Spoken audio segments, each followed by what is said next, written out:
Élections législatives 2025 en Côte d'Ivoire, mais attends, pourquoi 2025 et pas 2026? La loi a-t-elle changé, ou y a-t-il autre chose qu'on ne nous dit pas? Entre calendrier constitutionnel, durée du mandat et décision de la CEI, on décrypte ensemble les raisons officielles et les zones d'ombre. Restez jusqu'à la fin pour ne rien manquer. Monsieur le Président, bonsoir. Bonsoir. Nous sommes à un peu plus d'un mois, un peu moins d'un mois après les dernières élections. On sait qu'un parcours n'est pas toujours parfait et il y a parfois des erreurs. Quelles sont les leçons qui ont été apprises des dernières élections? Qu'est-ce que vous allez mettre en place justement pour les corriger pour les prochaines législatives?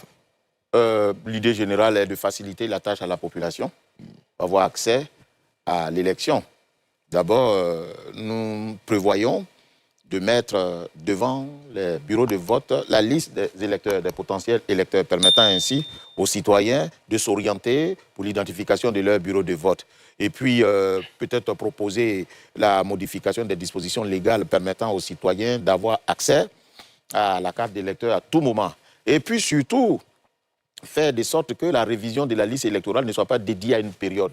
Faire de sorte que, ouvrir des guichets dans les centres d'état civil pour que la révision de la liste électorale puisse se faire tous les jours de l'année. Ce sont des projets, ce sont des propositions que nous faisons, tirées de l'expérience passée qui font que, bon, ben voilà, on peut faire mieux que ça. Donc, faciliter l'accès de la population à la matière électorale. Très bien. Alamine? Oui, bonsoir, Président, et merci de nous faire l'honneur d'être sur le plateau. C'est partagé. On a cru entendre que le phénomène Jean-François Kwasi, qui actuellement fait beaucoup l'actualité sur les réseaux sociaux, n'est pas pu enregistrer tous les critères. Sa candidature n'a pas été retenue. Qu'est-ce que vous voulez dire? Je voudrais savoir qu'en est-il réellement et quels sont les motifs qui ont justifié cette situation-là. Bon, mais je ne connais pas particulièrement le statut de M. Jean-François Kwasi, mais je retiens tout simplement que pour être candidat à l'élection des députés, il faut être électeur. Il faut avoir 25 ans, être ivoirien de naissance et n'avoir jamais renoncé à la nationalité ivoirienne et puis bien entendu résider de façon continue les 5 années précédentes. Alors certainement qu'il a dû être frappé par la clause de l'âge. Je ne sais pas quel âge il a, mais en tout cas la loi exige qu'il faut avoir 25 ans, à la différence de l'élection du président de la République. D'accord, très bien. Donc Jean-François Kwasi n'a certainement pas respecté l'une des conditionnalités pour être... Et puis il y a l'attestation de régularité fiscale. Exactement. Voilà. Et puis le cautionnement. Bon, peut-être que c'est 100 000, c'est plus facile, mais bon. D'accord. Qui n'a pas satisfait à ces différentes conditions-là. On verra bien, on espère entendre le principal concerné, s'il veut bien évidemment se confier sur ce sujet. Josias, ça c'est bon? Monsieur le Président, tout à l'heure vous avez signifié qu'il y avait environ 1400 candidats qui ont été retenus pour 1100 dossiers. Alors, lorsqu'on fait un bond dans le passé, la toute dernière élection législative que vous avez organisée, parce qu'il faut le rappeler, c'est votre deuxième fois d'organiser une élection législative, c'était en 2021. Et en 2021, il y a eu 1500 candidatures pour 1700 dossiers. Voilà. Et aujourd'hui, on remarque que les deux contextes étant différents. 2021, où on sortait à peine d'une crise, et 2025, où il n'y a pas eu vraiment une crise à la même dimension, mais on remarque qu'il y a une baisse au niveau du nombre de dossiers, du nombre de candidats. Est-ce que c'est un signe alarmant pour vous? Qu'est-ce que cela vous inspire? Oh, c'est le soubresaut des partis politiques. N'oubliez pas que même si 2025 n'est pas 2020 ou 2021, mais n'oublions pas que quand même il y a un parti politique qui a demandé à ses militants de ne pas participer à l'élection. Et c'est quand même le PPACI, ce n'est pas rien le PPACI. Donc pour nous, ça peut justifier cela, mais il n'y a rien d'alarmant.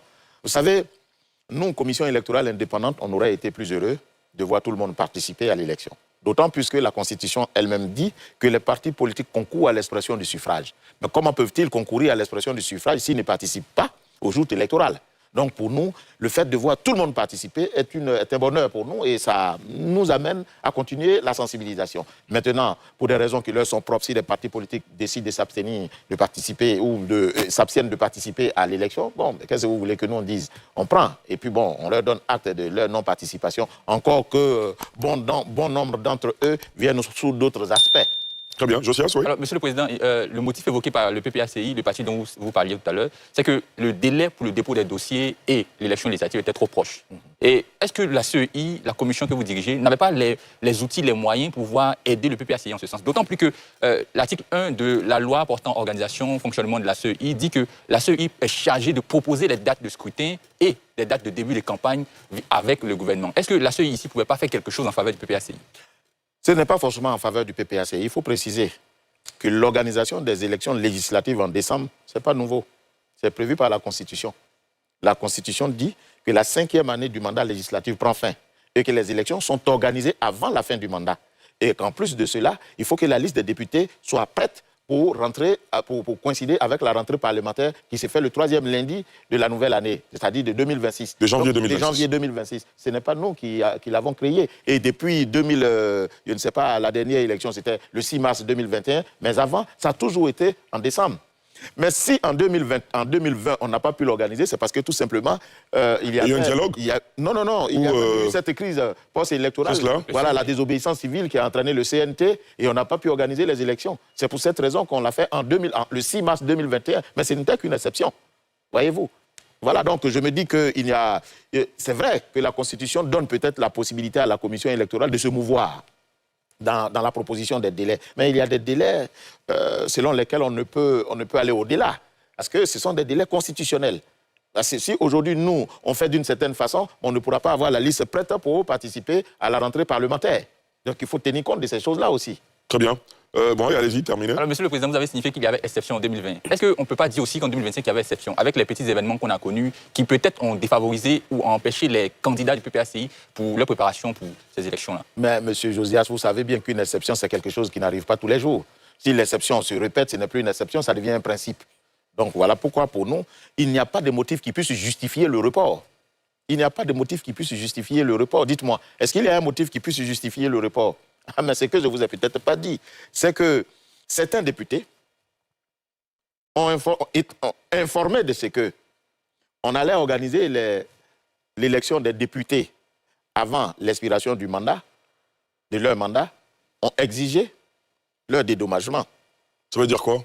Puisque en réalité, en 2021, ils ont été élus le 6 mars 2021. C'est cela. Et si on organise les élections avant le 6 mars 2021, ils ont l'impression d'avoir perdu 3 mois. C'est cela. Donc, ils ont exigé le paiement de ces 3 mois. Tous les députés confondus.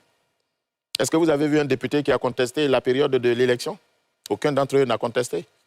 Aucun député n'a dit « Non, nous ne pouvons pas accepter, nous n'allons pas accepter d'organiser les élections avant la fin du mandat. » Mais parce qu'ils ont été défrayés, ils ont été remplis de leurs droits.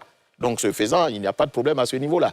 Donc, c'est pour dire tout simplement qu'il n'y a pas de motif pouvant justifier le report de l'élection, comme en 2020. Dites-moi, si vous connaissez quelques éléments qui puissent justifier le report, partageons. Monsieur le Président, est-ce que vous avez été saisi, par exemple, par le PPACI pour demander un éventuel report? Parce qu'on a entendu. Très bien. Non. Nous, on n'a pas été saisis par le PPACI pour solliciter un report. On a appris, les difficultés qu'ils rencontraient sur les chaînes télé. D'accord. Monsieur le Président, parlant des partis politiques, on a eu dire qu'un autre parti de l'opposition, en l'occurrence le PDCI-RDA, vous a saisi en vue de faire son retour au sein de la Commission centrale. Est-ce que vous confirmez cette information? Non, ce n'est pas le PDCI. C'est la personnalité désignée par les soins du PDCI qui nous a saisis pour solliciter son retour. Ce n'est pas le PDCI. Bon, dans l'opinion, on se dit qu'il représente son parti. Oui, bien sûr, mais nous, on fait la distinction. Bien sûr. Parce que c'est le représentant qui a prêté serment et non le PDCI. Donc vous confirmez la démarche? Oui. Et quelle a été la réponse de la Commission? Mais la Commission centrale a opposé. Merci d'être resté jusqu'à la fin. Donnez votre avis en commentaire.